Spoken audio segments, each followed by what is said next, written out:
the two leads are spectacular. Like both of them, those actors, they're beautiful. Yeah, these are I can say that about two like very masculine men.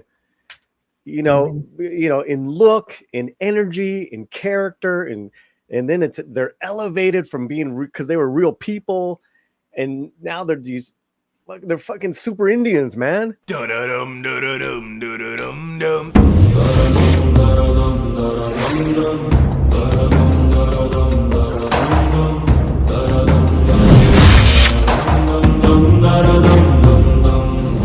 They seem like the nicest guys. Sunil, can I tell you how horrible American celebrities are? How entitled they are? They feel like if you make jokes about them that they don't like, they're just going to come up and slap you on stage during a major award show. Ugh. Oh, wow. I walked into this movie not knowing who either of these two lead actors were. And within like 30 seconds, I'm like, who's that? Yeah. Oh my God, this person is so charismatic. This person is it's just such a fucking star. I get why they are two of the biggest movie stars on the planet. And it's just like, I never had an interview with them, never seen them on a red carpet. And I was just like, movie star. There's so many great parts of this movie. This is my favorite part.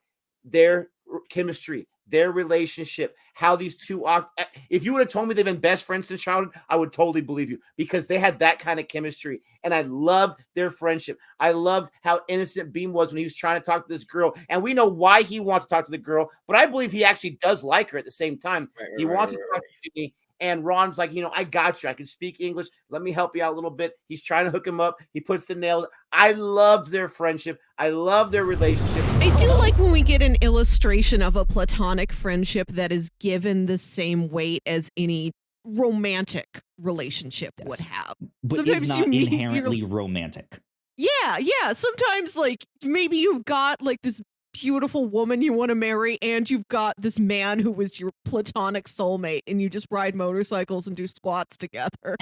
And that's just as important to you. That's just as life-changing, yes. In the big final showdown, where you get these long, drawn-out, slow-mo sort of poses, you see Ram with the fire, and he's holding like these fiery torches, and everything's exploding behind him. And then you see Beam, and he's over by the fountain that is exploding. He's grabbed hold of the hoses, and he's like whipping. Yeah. So he is water, and Ram is fire, and they appear like sort of gods. Yes. Like something out of sort of Greek mythology or out of the Mahabharata. We love talking about things that we love, and not just like sitting there and like that. The reason why we get so angry about Marvel and Star Wars is because at one point we were like this about our love of those two properties was like how we love RRR right now. Just like, oh, I love it. Oh, yeah, it's true. Yeah, we used to love this stuff, and then it just shit the bed. So that's exactly why now we find this property like RRR and Bahubali. Those are the two that we really like right now. Yes, that scratches that itch for us. It brings us back to like, holy shit, another perfect kind of. It's not really a franchise, but it feels like it's the same world. It's very similar. Yes. It's Rajamouli's style. I got in late last night. First thing I had to do was go to a matinee. Now, what was sad about that is that I was nearly alone in the theater. There was a couple of women in the far back, but I was the only one there to whoop and holler at Rajamouli's name coming on the screen in the opening credits. And also, it's very fun.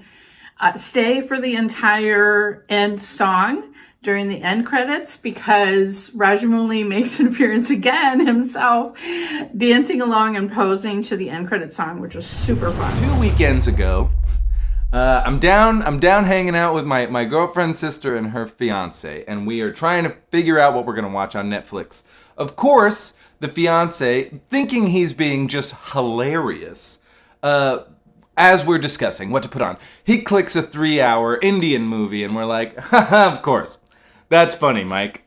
But then the film began, and then a 3-hour extravaganza ensued, where I stood up out of my chair probably 5 times and yelled at the TV about the same amount of times that this is the best movie I've ever seen. this movie is crazy, and the things that happen in it are ridiculous, and the characters are getting up to hijinks and antics that you just have never witnessed before, and performing stunts which are some of the most impressive I've ever seen in my life.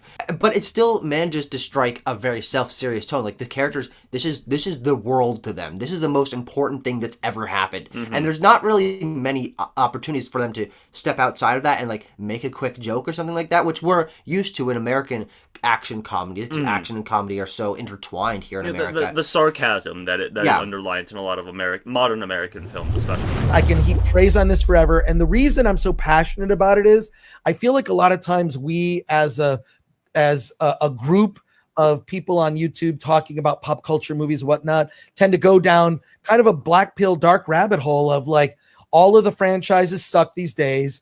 Disney sucks. Star Wars is run by morons.